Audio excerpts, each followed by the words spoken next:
Bismillahirrahmanirrahim. Assalamualaikum warahmatullahi wabarakatuh. Alhamdulillah, assalatu wassalamu ala rasulillah, amma ba'du. Hadirin, ejeng hadirat, soimin, ejeng soimat. Selamat datang kembali di Ilal Channel. Apa kabar semuanya? Semoga baik-baik saja. Semoga puasanya lancar. Amin. Khotaman Qur'annya juga lancar. Amin. Dan dilancarkan segala aktivitas dan urusannya di bulan suci Ramadan ini. Amin. Amin.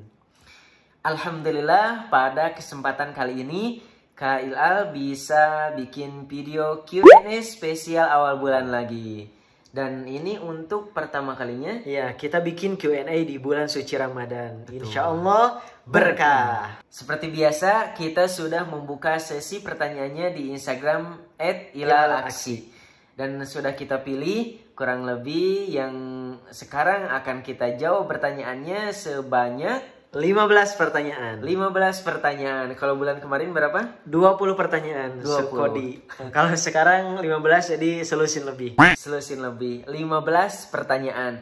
Dan berhubung sekarang kita sedang berada di bulan suci Ramadan, banyak sekali teman-teman yang bertanya hal-hal seputar bulan suci Ramadan atau yang berkaitan dengan puasa di bulan suci Ramadan. Termasuk sekarang pertanyaan yang akan kita jawab. Pertanyaan yang pertama berkaitan dengan bulan suci Ramadan. Pertanyaannya dari siapa nih? Dari siapa dan apa pertanyaannya? Kita jawab saja ya. Bacakan dulu. Yang pertama dari @muttaqin8218. Pertanyaannya, cara menahan nafsu jari dalam bermedsos di bulan Ramadan agar jari gak ngelakuin keburukan. Jadi cara menahan jari ketika membuka sosial media mungkinnya ketika puasa gitu. Ketika berpuasa supaya tidak melakukan keburukan. Jadi biar perutnya puasa, jarinya juga puasa gitu. Ya, betul. Itu gimana coba caranya supaya kita bisa menahan jari ketika berpuasa di bulan suci Ramadan agar jari ini tidak melakukan maksiat di medsos. Iya, jadi emang penting banget ya jaga jari kita ketika buka media sosial. Karena gampang sekali terpancingnya. Sadar tidak disadari. Maka dari itu kita coba untuk membatasi membuka media sosial. Baik itu Instagram, Twitter, Facebook dan lain sebagainya ya. Terkhusus ketika menemukan akun-akun gosip. Misalnya kita lagi membuka media sosial, menemukan akun gosip sudah aja skip. Jangan dibuka ya, atau jangan dilihat apalagi ikut komen. Itu satu, batasi. Batasi diri ya. Itu lebih aman bagi kualitas puasa kita. Soalnya kalau kita gak ngebatasi diri, kadang gak kerasa kita buka aja terus, nanti tuh buka nemu akun gosip malah ikut komen gitu. Jadi lebih baik batasi diri. Kalaupun mau buka, maka coba buka media sosial yang bisa tetap menjaga kualitas puasa kita. Betul. Misalnya buka akun para ulama atau akun reciting Quran dan lain-lain. Oke, itu dia salah satu cara menjaga jari kita supaya ketika buka media sosial di tengah-tengah puasa, jari ini tidak bermaksiat.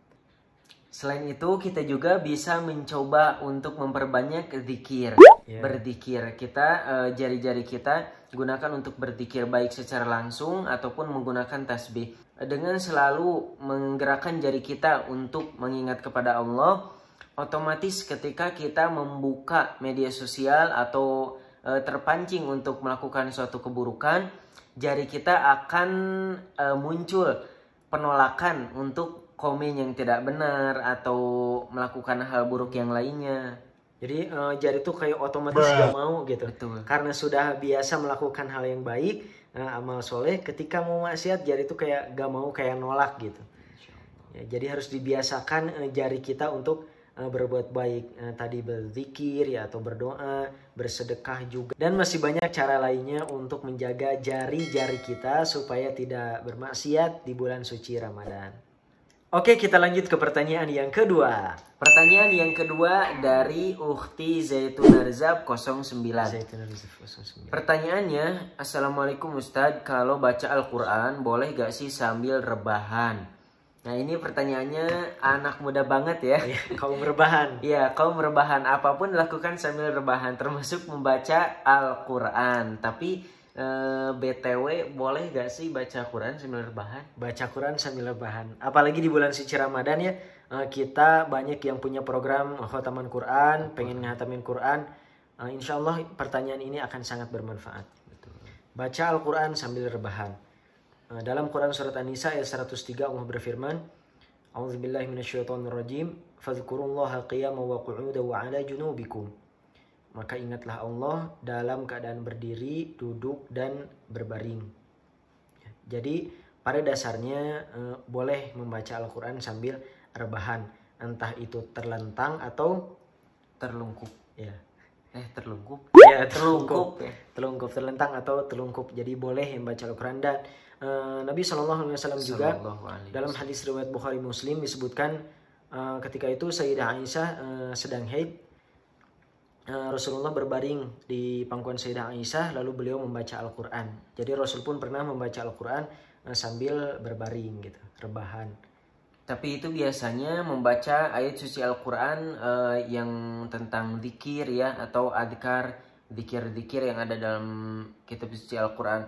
Kalau membaca Al-Quran yang formal, membuka mushaf misalnya, menamatkan, mengkhatamkan ayat suci Al-Quran, biasanya sambil duduk ya. Ya duduk, afdol. Karena susah sambil tiduran kan susah. Terus afdol juga, lebih utama. Kalau rebahan tadi ya yang ayat-ayat adzkar atau juga murojaah juga boleh sambil rebahan ya. Namun hati-hati kalau baca Al-Quran sambil rebahan jangan didasari atas rasa malas. Betul. Ya, jadi jangan karena malas gitu baca Al-Qurannya. Tapi karena memang pengen mengingat Allah dalam keadaan berbaring. Jadi dalam keadaan diri kita mengingat Allah, dalam keadaan duduk kita mengingat Allah, dalam keadaan berbaring juga kita mengingat Allah gitu. Jadi itu ya perlu dicatat, jangan atas dasar rasa malas. Atau jangan emang malas akhirnya sambil rebahan gitu. Tapi memang kita sudah membaca ayat suci Al-Quran sambil duduk kan, sambil berdiri juga. Dan kita ingin sambil terlentang pun atau sambil tiduran pun ingin mengingat Allah, ingin membaca ayat suci Al-Quran. Begitu kurang lebih. Ya, jadi boleh dan tetap harus memperhatikan adab-adabnya ya. Betul. Pakaian, tempatnya juga gitu. Tetap diperhatikan. Kita lanjut ke pertanyaan yang ke jawab itu.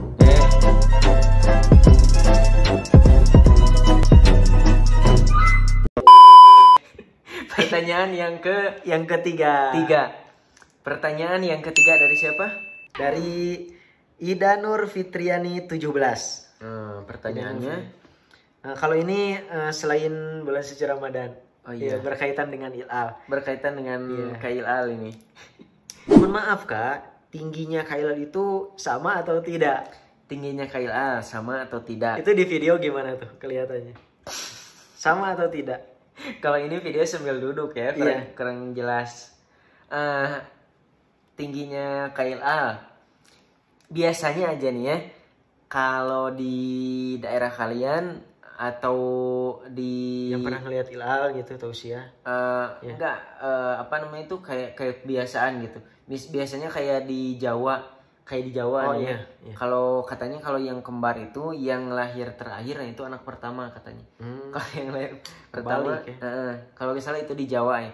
Dan yang tinggi juga suka ada bukan rumor mitos gitu. Mitosnya katanya kalau yang lebih tinggi itu adiknya, kalau yang lebih pendek itu kakaknya katanya. Ya, budaya masyarakat ya. Tapi ya ada benernya juga, kadang ada benernya juga gitu. Nah termasuk kailal juga mungkin ada benernya juga ya mitos itu. Yang lebih tinggi adiknya, KI ya. Kalau yang lebih pendek kakaknya. Ya, jadi sama atau tidak nih pertanyaannya? Sudah terjawab ya? Tidak sama. Tinggian mana? tinggian atau tinggian kail, cuman bedanya beda dikit lah, beda tipis, gak lebih dari 3 cm. Pokoknya beda tipis gitu tinggian kail. Ya, tipis sekali. Ya, emang gak mau mengakui. Di pertanyaan keempat kita kembali lagi ke seputar bulan suci Ramadan. Iya.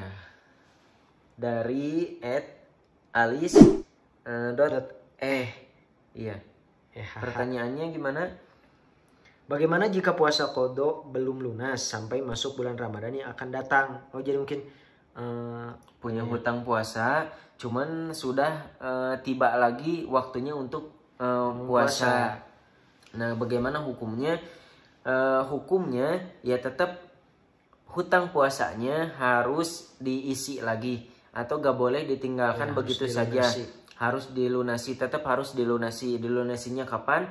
Ya setelah bulan suci Ramadan yang sekarang. Jadi sekarang kita puasa untuk yang tahun ini. Adapun yang hutang puasa kita yang tahun-tahun sebelumnya kita isi setelah bulan suci Ramadan ini, dan itu tetap menjadi hutang wajib kita isi. Ya, wajib kita qadha ya. Kita lanjut ke pertanyaan yang kelima. Pertanyaan yang kelima ini berkaitan gak sama bulan suci Ramadan? Oh enggak ya ini. Ini tentang pribadi ya. Tentang anak muda banget. Kailal, kenapa gak ada seorang belum dibacain ini.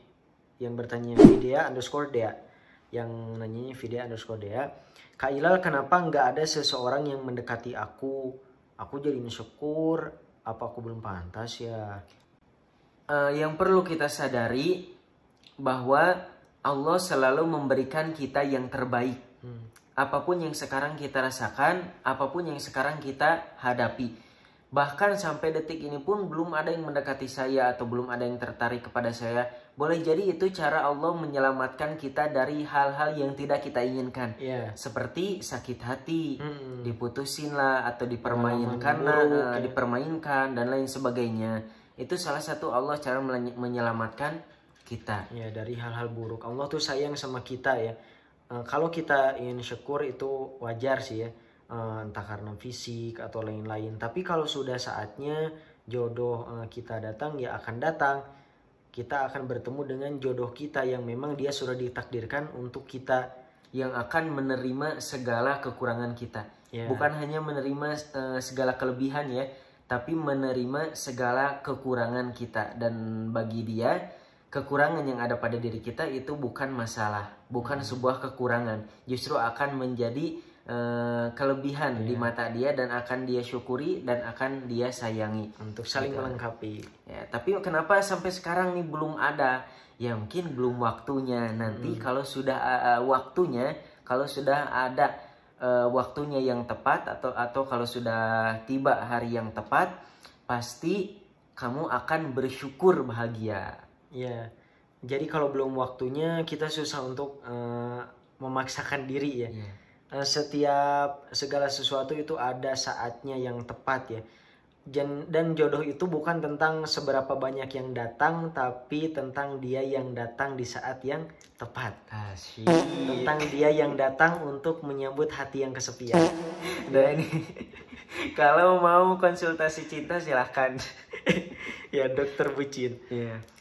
Selain itu juga mungkin kita jangan sering-sering membandingkan kehidupan kita dengan orang lain. Terkadang kita merasa tidak ada yang mendekati kepada saya, bukan karena memang kita butuh ya atau sudah siap, tapi karena kita melihat orang lain, oh dia perasaan banyak banget ya yang suka sama dia, atau perasaan banyak banget ya yang minat sama dia. Ingat, jangan selalu membandingkan diri kita dengan diri orang lain. Allah selalu memberikan kita yang terbaik pada versi masing-masing diri kita. Iya. Dan banyak sekali kejadian wanita yang dihampiri banyak lelaki, misalnya cuman mampir tapi gak jadi gitu, gak serius, dan yang seperti itu kan sakit ya. Nah, mungkin salah satu Allah menyelamatkan ukhti Vidya_Dea dari hal seperti itu ya dengan Allah menjauhkan kita terlebih dahulu ya dari orang yang mencintai kita. Jadi kita biasa dulu gitu, gak ada yang mencintai, tapi nanti waktunya tiba ada orang yang mencintai kita dengan sepenuh hati, dengan seikhlasnya. Insya Allah. Insya Allah. Yakin ya? Iya. Kita lanjut ke pertanyaan yang ke-6. Pertanyaannya dari Ukhti Halidah underscore M23. Ustadz Ilal, bolehkah sahur saat adzan subuh sudah berkumandang karena baru terbangun?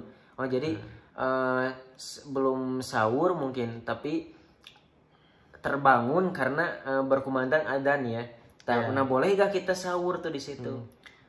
Sebelumnya batas kita tidak boleh makan dan minum, atau kapan kita harus memulai imsak, menahan diri dari makan dan minum, itu adalah ketika adzan subuh berkumandang. Allah Ta'ala berfirman dalam Quran Surat Al-Baqarah ayat 187, wa kulu washrabu hatta yatabayyana lakumul khaytul abyadu minal khaytil aswadi minal fajr.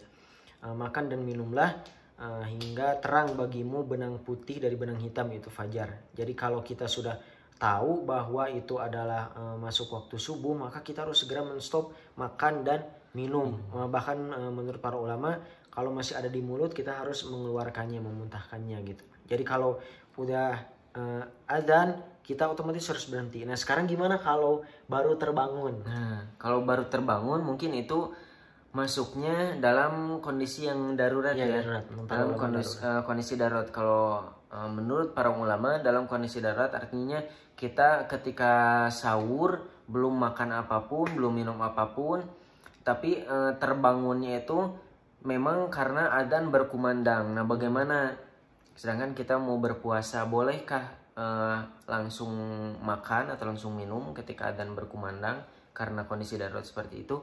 Menurut para ulama boleh, tapi dengan syarat mungkin hanya sebutir kurma atau segelas air, tidak terlalu banyak makannya ya. Bukan karena sepiring gitu.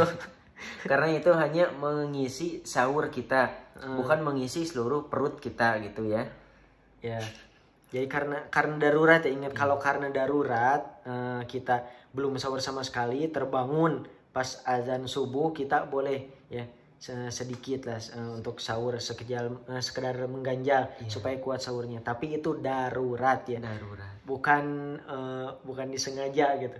Disengaja tiduran terus bangun adzan, alasan jadi makan sahur gitu. Ngebodor. Nah, jadi emang pertanyaannya bagus ya, sangat bermanfaat di bulan suci Ramadan, karena memang banyak juga orang yang berpuasa mengalami hal seperti ini. Lanjut ke pertanyaan yang ke-7. Yang ke-7 dari WB Diyah. WBDRYAH. Assalamualaikum maaf.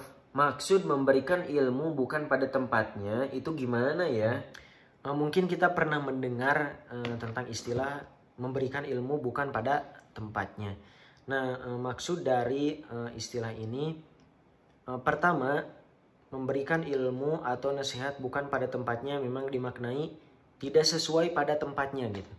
Di dalam Mahfudz dikatakan likulli maqamin maqalun wa likulli maqalin maqamun. Setiap tempat ada pembicaraannya dan setiap pembicaraan ada tempatnya. Ya. Kita tidak pantas ya, misalnya di rumah makan atau meskipun itu di rumah dengan keluarga sedang makan, kita membicarakan tentang suatu nasihat yang menasihati mereka. Memang memberi nasihat itu bagus, tapi kalau disampaikan bukan pada tempatnya, itu nanti malah muncul takutnya menyepelekan ilmu atau menyepelekan nasihat. Kita memberi nasihat kepada keluarga kita yang sedang makan misalnya, mereka malah acuh saja. Sebenarnya mereka tuh tidak salah gitu ya. Kalau mengacuhkan nasihat itu salah, tapi masalahnya mereka sedang makan, kita paksakan. Al-mashghul la yushghal ya. Yang sedang sibuk tidak disibukkan. Gitu. Jadi memang bukan pada tempatnya, itu tidak disampaikan pada tempat yang sesuai gitu. Itu ya. Ya, kemudian yang kedua kepada siapa kita berbicara, atau kita harus melihat lawan bicara kita. Kita menyampaikan ilmu kepada lawan bicara kita sesuai dengan kadar pemahaman mereka, biqadri uqulihim ya.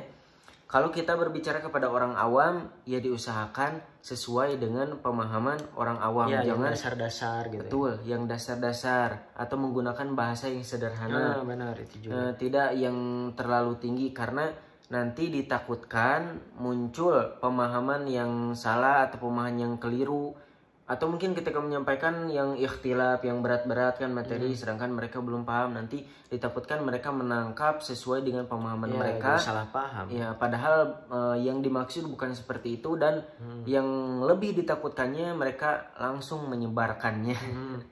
Jadi nanti kita lagi yang kenanya gitu. Makanya penting banget nih menyampaikan ilmu sesuai dengan tempatnya, yaitu kita melihat tempatnya, keadaannya, dan kepada siapa kita menyampaikannya. Kita lanjut ke pertanyaan yang ke-8. Pertanyaannya ini dari siapa nih? Dari Ariqoh.Fadl. Pertanyaannya tentang Kailal lagi. Apa momen yang paling dirindukan Kailal selama mengikuti aksi? Masya Allah, aksi ini bulan Ramadan ya.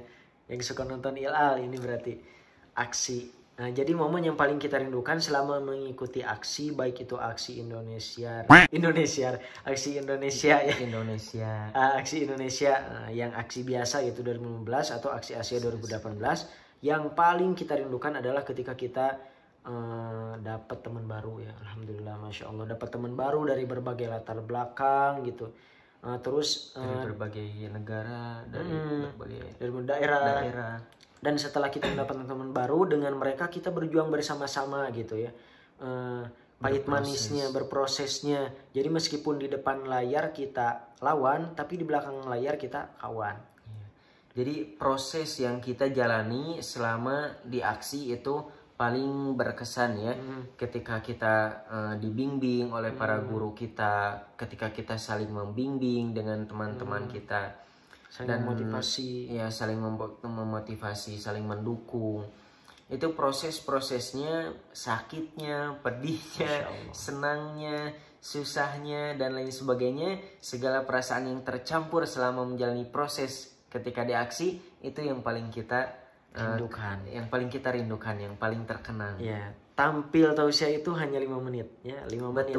Dengan gimmick dan yang lainnya mungkin setengah jam. Tapi di balik itu kita 23 jam proses bersama teman-teman baru kita. Itu yang paling kita rindukan. Kemudian yang dirindukan ketika aksi ini, yaitu ketika Kailal jadi juara, ketika mulai gelar juara. Itu benar-benar terharu ya. Kita benar-benar bersyukur, bahagia, semuanya bercampur pokoknya segala rasa. Pendukung kita, bahkan ketika kita melihat guru kita, orang tua, keluarga, teman-teman semuanya, ketika melihat diumumkan Ilal juara yang pertama, itu langsung semuanya sorak, menangis, tapi bukan menangis sedih, menangis bahagia. Dan kita langsung menatap wajah mereka, bagaimana senangnya mereka, benar-benar terkenang sampai sekarang di pikiran kita, di hati kita gitu ya.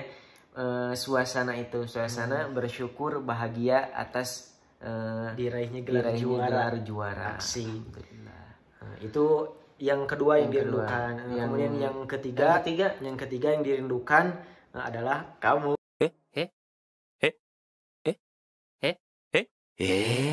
Kita lanjut ke pertanyaan yang ke-9. Pertanyaannya dari st_Mariam1604. Kak izin bertanya, jika di bulan puasa mengalami istihadah, apakah harus diqodok? Kira-kira perlu diqodok atau tidak? Bagus sekali pertanyaannya, sangat bermanfaat terkhusus buat akhwat. Istihadah ketika puasa, apakah wajib diqodok? Puasanya kita otomatis berhenti gitu langsung nanti mengqodok puasa. Nah, ada sebuah hadis muttafaqun alaih. Wanita yang bernama Fatimah bintu Abu Hubeish bertanya kepada Rasulullah SAW. Wahai Rasulullah, saya ini wanita yang selalu keluar darah istihadah dan susah suci. Apakah harus meninggalkan sholat? Apa jawab Rasul? La innama dzalika irqun wa laysa bihaidin. Tidak, itu bukanlah darah, itu hanyalah darah penyakit dan bukan haid. Apabila haidmu datang, maka tinggalkanlah sholat, dan bila haid itu berhenti, maka bersihkanlah dirimu dari darah itu, lalu sholatlah. Nah, dari hadis ini kita tahu bahwa ketika haid datang, maka berhentilah dari sholat. otomatis ibadah yang lain juga seperti puasa ya, ketika haid berhenti. Nah, tapi istihadah tadi la inna madzalika irqun, tidak. Jadi tidak berhenti yang sholat. Kalau istihadah gak berhenti sholat, berarti puasa juga gak berhenti gitu. Masih sah ya puasanya. Jadi istihadah itu kan cuma darah penyakit, irqun kata Rasul. Jadi tetap yang istihadah tetap sholat, yang istihadah tetap puasa, tidak perlu berhenti puasanya lalu mengkodoknya. Kita lanjut ke pertanyaan yang ke-10. Udah yang ke-10 nih. Pertanyaan yang ke-10 dari Lisa. Ini A-nya panjang ya, banyak A-nya. Lisa _ Lisa 12. Tips buat aku yang masih naik turun imannya biar tambah istiqomah lagi. Supaya imannya naik dan istiqomah. Artinya ya supaya selalu istiqomah. Yang pertama, kita sama-sama belajar, kita coba untuk selalu membaca ayat suci Al-Quran. Jangan sampai meninggalkan bacaan Al-Quran. Karena Al-Quran itu petunjuk bagi kita, bagi orang yang beriman. Huwa lilladzina amanu huda wa shifa. Dan Al-Quran itu petunjuk juga penawar bagi orang-orang yang beriman. Jadi ketika kita ngerasa iman kita nih lagi down, kita tuh lagi gak semangatnya gitu ibadah tuh, coba aja baca Quran.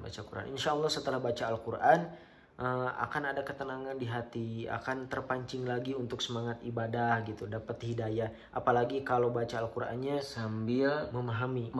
Jadi bukan hanya sekedar membaca, tapi sambil memahami. Memahami kandungan ayat suci Al-Quran. Kalau bisa lihat terjemahannya gitu ya. Betul. Nanti jadi bisa lebih meresapi gitu. Lebih mudah memahaminya. Nah, selain itu ya, kita juga bergaul dengan orang-orang soleh. Ini penting sekali.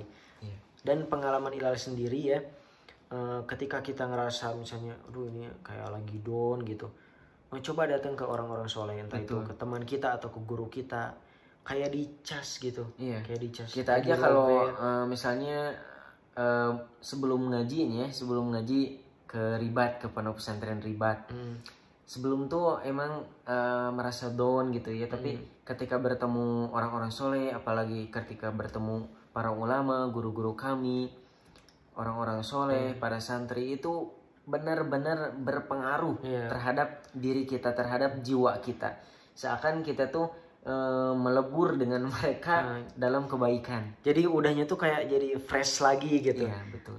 Baterainya udah lemah, casnya itu ketemu sama orang soleh, ngobrol sama orang soleh, sama teman atau guru kita, langsung nanti baterainya tuh kayak tinggi lagi, full lagi. Ya makanya buat teman-teman yang ngerasa sekarang lagi down gitu, padahal bulan Ramadan ya tapi lagi down, nah coba tadi dawamkan membaca ayat suci Al-Quran dan juga bergaul dengan orang-orang soleh sebanyak mungkin ya. Bergaul dengan orang-orang soleh sebanyak mungkin dan sesering mungkin, sehingga kita lebih sering diingatkan, lebih sering dicas. Begitupun membaca ayat suci Al-Quran sebanyak mungkin, sesering mungkin, supaya hidayah yang ada di hati kita ini bertahan dan bertambah, insya Allah. Kita lanjut ke pertanyaan yang ke berapa sekarang? Ke-11. Tadi 10, sekarang 11. Betul. Yang ke-11. Ini dari siapa? Syahidah _ Febrianti. Amalan apa aja yang luar biasa pahalanya Kak Ilal? Iya, betul sekali. Bagus pertanyaannya. Di bulan Ramadan apalagi ya? Supaya dilipat gandakan. Betul, supaya dilipat gandakan dan supaya kegiatan Ramadan kita lebih terisi. Banyak sekali amalan yang terlihat sepele namun pahalanya luar biasa gitu. Kita sebutkan 3 saja ya. Semoga 3 ini bisa kita jaga. Yang pertama adalah mengajarkan ilmu. Ini mengajarkan ilmu, Masya Allah, pahalanya akan mengalir terus menerus ya. Rasulullah SAW bersabda, "Man dalla ala khairin falahu mithlu ajri fa'ilihi." Barang siapa yang menunjukkan kepada suatu kebaikan, maka ia pun akan mendapatkan pahala sebagaimana yang melakukannya gitu. Jadi ketika kita misalnya mengajarkan sesuatu kemudian diamalkan oleh murid kita, maka itu akan menjadi pahala bagi kita. Betul. selama itu diamalkan menjadi pahala, diamalkan menjadi pahala, bahkan setelah kita meninggal pun pahala akan terus mengalir. Itu luar biasa jadi mengajarkan ilmu ini. Pahalanya akan terus mengalir. Semakin banyak yang mengamalkannya, semakin banyak pula pahala yang mengalir kepada kita. Selain itu, yang kedua, boleh kita coba juga sebuah zikir atau sebuah kalimat yang memang terdengarnya itu sangat sepele ya, karena pendek dan mudah diucapkan, tapi akan menjadi sesuatu yang sangat berat di timbangan kebaikan kita di akhirat kelak. Yaitu sebuah zikir. Apa itu zikirnya? Rasulullah SAW bersabda, kalimatani khafifatani 'ala lisan, thaqilatani fil mizan, habibatani ila rahman, subhanallah wa bihamdi, subhanallahil azim. Sebuah kalimat yang ringan untuk diucapkan atau ringan di lisan, tapi berat di timbangan dan dicintai oleh Allah, disukai oleh Allah, yaitu subhanallah bihamdi, subhanallahil azim. Mudah sekali ya diucapkannya dan sangat ringan. Subhanallah bihamdi, subhanallahil azim. Tapi ini akan menjadi sebuah timbangan, sebuah pemberat kebaikan kita di akhirat kelak. Masya Allah. Masya Allah. Jadi ketika nanti di akhirat di timbangan kebaikan dan keburukan, karena kita sering membaca subhanallah bihamdi, subhanallahil azim, maka timbangan kita ini akan sangat berat. Timbangan kebaikan kita akan lebih berat. Masya Allah. Dan selain menjadi pemberat di timbangan kebaikan kita juga, itu dicintai oleh Allah. Betul. Habibatan ila rahman, sangat disukai oleh Allah Subhanahu wa taala. Kalau kita sudah dicintai oleh Allah, maka kita akan disayangi oleh Allah, dikasih rahmat dan dipenuhi segala hajat kita. Masya Allah. Kemudian amalan yang ketiga, amalan yang terlihat sepele namun pahalanya luar biasa ya. Amalan-amalan yang pahalanya luar biasa, yaitu 2 rakaat sebelum sholat fajar atau sebelum sholat subuh. Qobliyah subuh gitu. 2 rakaat sebelum sholat subuh itu pahalanya luar biasa ya. Meskipun hanya 2 rakaat, tapi khairun minad dunya wa ma fiha. Lebih baik dari dunia dan seisinya, bayangkan. Bukan hanya dunia saja, dunia dan seisinya, bukan se-Jakarta ya. Betul. Bukan se-Arab misalnya, bukan se-Mekah, tapi lebih baik dari dunia dan seisinya. Dan lihat kita di dunia, misalnya kalau menurut ibu-ibu yang terbaik di dunia ini emas ya. Emas di dalam bumi memang ada banyak emas, tapi itu belum seberapa dengan pahala sholat sunnah qobliyah fajar. Ya, 2 rakaat sebelum subuh lebih baik dari dunia dan seisinya. Dunia dan seisinya saja sudah baik, nah ini lebih baik. Masya Allah. Jadi besar sekali ya pahalanya, luar biasa sekali pahala dari 2 rakaat sebelum sholat subuh. Itu tadi 3 amalan yang luar biasa pahalanya, yaitu mengajarkan ilmu, kemudian zikir subhanallah bihamdi, subhanallahil azim, kemudian yang ketiga adalah 2 rakaat sebelum sholat subuh. Lanjut ke pertanyaan yang ke-12. Pertanyaan yang ke-12. 12. Assalamualaikum Kak. Kenapa ya kehidupan saya sehari-hari selalu sedih gitu? Mohon jawabannya. Ini dari Zauharul Hikmah Hamdani. Kenapa kehidupan saya sehari-harinya selalu dipenuhi dengan kesedihan? Yang pertama, sebenarnya tidak sepenuhnya ya.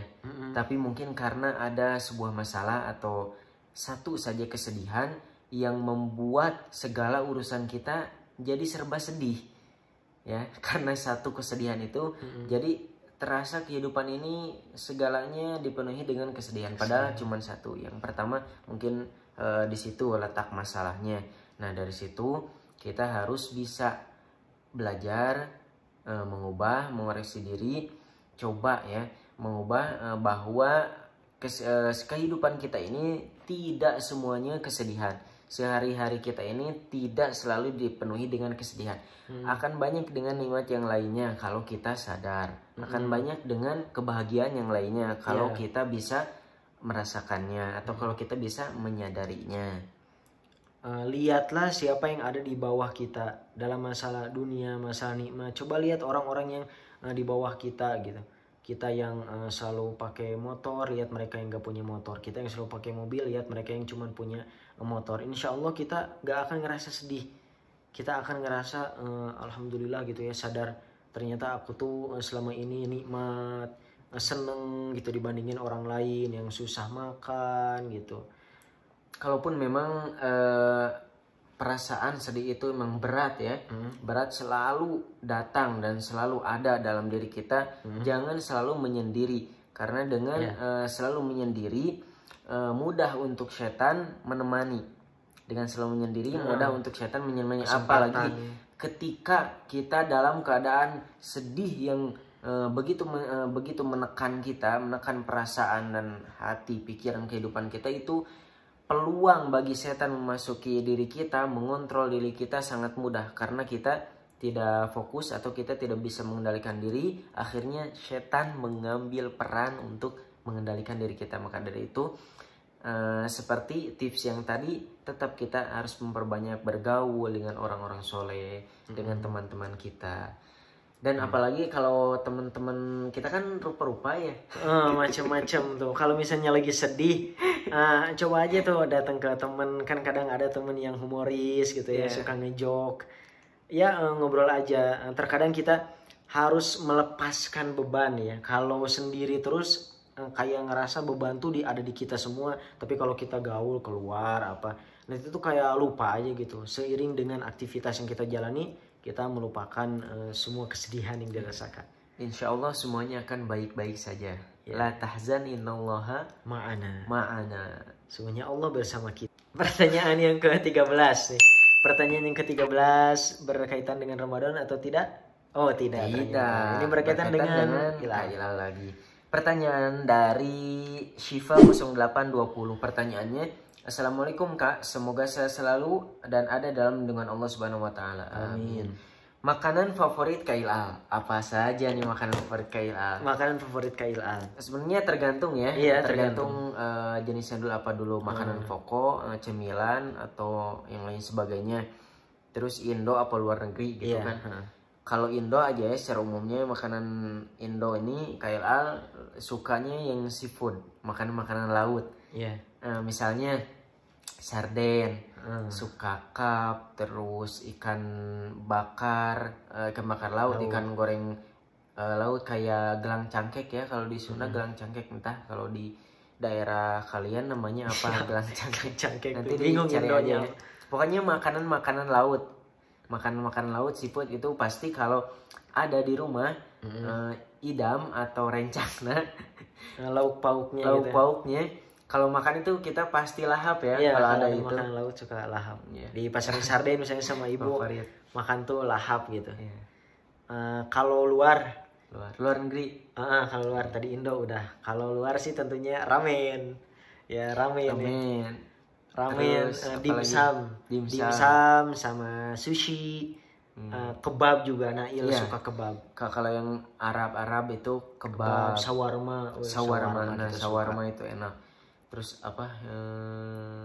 Pizza juga. Iya, pizza. Ya cuman lebih suka kebab sih. Kebab sama shawarma. Ya. Kalau Al lebih suka ramen. Ya, kalau ramen, dimsum, sushi. Kalau Al lebih sukanya kebab itu. Kalau Al lebih sukanya ramen. Jadi ini boleh dicatat ya. Iya. Boleh dicatat. Nah, kalau Ilal ke situ, kalau Ilal ke rumah kalian ini mungkin bisa disediain kalau ada. Iya. Nah, atau ini buat calon istri mulai dari sekarang belajar masak masakan tadi. Pertanyaan sebelum ke terakhir. Ya, sebelum terakhir nih. Tepatnya yang ke-14. Yang ke-14 dari Almira Zahwa 01. Doa buat anak saya agar jadi anak yang soleha. Masya Allah. Ya, minta doanya, mungkinnya doanya apa saja nih yang bisa dibacakan atau didawamkan supaya putrinya jadi soleha. Banyak sekali doa baik yang tercantum dalam Al-Quran atau dalam hadis yang digunakan untuk berdoa kepada Allah supaya putra putri kita menjadi putra putri yang soleh-solehah. Di antaranya doa Nabi Ibrahim alaihissalam. Mungkin teman-teman juga udah pada hafal ya, karena doanya mudah sekali, pendek. Rabbi habli minas solihin. Ya Allah, karuniakanlah kepada kami keturunan yang soleh. Kemudian doa Nabi Zakaria alaihissalam. Doanya Rabbi habli min ladunka dzurriyyatan thayyibatan innaka sami'ud du'a. Ya Rabb, karuniakanlah keturunan yang baik dari sisi Engkau, sungguhnya Engkau Maha mendengar doa. Atau doa ibadur rahman, hamba-hamba Allah yang soleh yang tercantum dalam Al-Quran, doanya yaitu Rabbana hablana min azwajina wa dzurriyyatina qurrata a'yunin waj'alna lil muttaqina imama. Ya Rabb, karuniakanlah kepada kami, istri-istri kami dan anak-anak kami sebagai qurrata a'yun, penyejuk hati. Penyejuk hati, dan jadikanlah kami imam bagi orang-orang yang bertakwa. Jadi 3 saja ya, 3 tadi doa. Rabbi habli minas solihin, doanya Nabi Ibrahim. Kemudian doa Nabi Zakaria, Rabbi habli min ladunka dzurriyyatan thayyibah innaka sami'ud du'a. Kemudian yang ketiga doa ibadur rahman, Rabbana hablana min azwajina wa dzurriyyatina qurrata a'yun waj'alna lil muttaqina imama. Ini boleh didawamkan ya secara terus-menerus, baik ketika sudah sholat atau ketika sholat di sujud terakhir juga boleh. Atau secara langsung menyebutkan nama putri kita ya. Betul. Misalnya putri kita namanya Fatimah. Allahumma ja'al Fatimah bintu, siapa bapaknya? Allahumma ja'al Fatimah bintu bapaknya imra'atan sholihah. Ya Allah, jadikanlah Fatimah anak dari fulan, wanita yang sholihah. Sebelum tidur juga boleh ya. Sebelum dia tidur sambil diusap kepalanya, kemudian langsung dibacakan doanya, kemudian dikecup keningnya, insya Allah. Juga dalam keseharian kita, karena lisan itu bisa menjadi doa, maka kita harus banyak-banyak memanggil putra-putri kita dengan panggilan-panggilan yang bisa membuat mereka soleh-soleha gitu. Kan orang-orang tua dulu tuh suka manggil-manggilnya tuh manggil mesra gitu. Ganteng sini, nah kayak gitu. Soleha sini, insya Allah itu akan menjadi doa. Soleh sini, soleha sini gitu. Betul. Itu akan menjadi doa juga. Ya, semoga kita dikaruniai putra-putri yang soleh-soleha. Amin. Kita sudah menginjak pertanyaan yang ke-15. Ya, pertanyaan yang ke-15, pertanyaan yang terakhir. Pertanyaan yang pertama tentang bulan Ramadan. Kemudian pertanyaan yang terakhir juga kita tutup yang berkaitan dengan bulan suci Ramadan. Pertanyaannya dari Endah_Hamidah 03. Apakah hukumnya jika saat puasa nggak sengaja muntah, batal atau tidak? Muntah tidak disengaja. Ya, lagi puasa tuh gak sengaja muntah gitu. Entah apa sebabnya ya, namanya juga gak sengaja. Nah, simpelnya gak sengaja gak batal. Disengaja batal dan wajib qadha. Kita ulangi, gak sengaja gak batal. Disengaja batal dan wajib qadha. Clear. Simpelnya seperti itu ya. Alhamdulillah, selesai sudah 15 pertanyaan dari pemirsa IG sudah terjawab ya. Semoga jawaban tadi dapat membantu teman-teman yang penasaran. Semoga bermanfaat, dan dari pertanyaan-pertanyaan yang berkaitan dengan bulan suci Ramadan tadi, semoga kita di bulan suci Ramadan ini bisa meningkatkan kualitas iman dan takwa kita. Amin. Dan Kailal mengucapkan terima kasih banyak buat teman-teman yang sudah menonton video ini dari awal sampai akhir. Jangan lupa subscribe, like, and share. Semoga kita bisa berjumpa kembali di keadaan yang jauh lebih baik lagi di Q&A yang selanjutnya. Di bulan apa? Di bulan Mei ya. Ya, bulan Mei. Wallahu a'lam. Ihdinas siratal mustaqim. Wa akhiran unzur ma qala wa la tanzur man qala. Wassalamualaikum warahmatullahi wabarakatuh. Sahur.